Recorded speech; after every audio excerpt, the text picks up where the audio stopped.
For today's video, isasama ko nga kayo kung saan kami nagpunta ng aking jowa at ng mga katrabaho niya. Alas 6 nga yung usapan pero nakaalis kami alas 8 na, gawa ng ang dami naming inantay.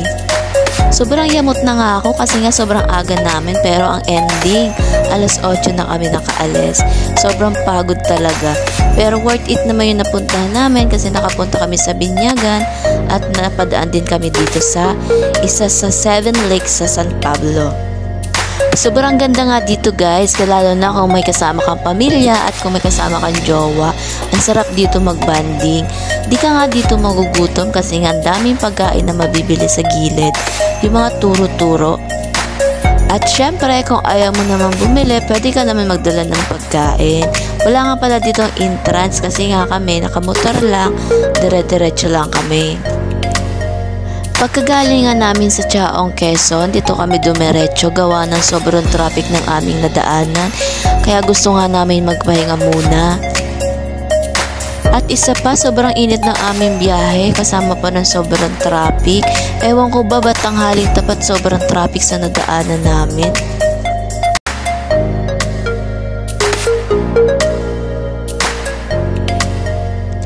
Dito nga kami nag-park yung aming mga motor, ayan.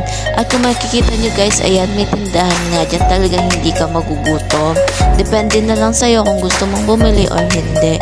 At syempre, tulad ng aking sinabi, pwede ka din magbaon.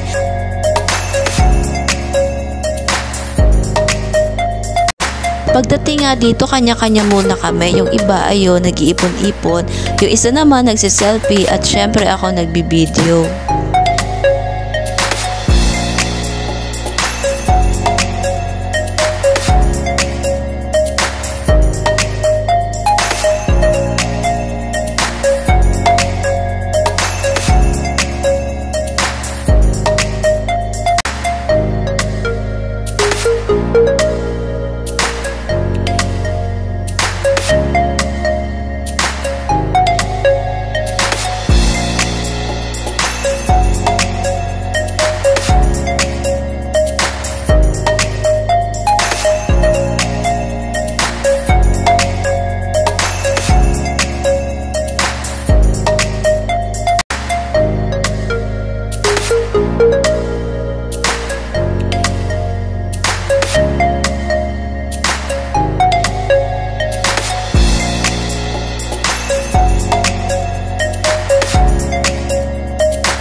Pagkatapos nga namin manggaling sa San Pablo sa The Seven Lakes, ayan, nandito na kami sa complex. After ng aming biyaheng 1 hour, nagutom talaga ako sa sobrang traffic ba naman, tsaka sobrang init, talagang magugutom ka. Kaya ayan guys, kakain muna kayo. Sana nabusog kayo sa aking video at sana nagandahan kayo sa aking pinakitang video. Yun lang guys, thank you for watching.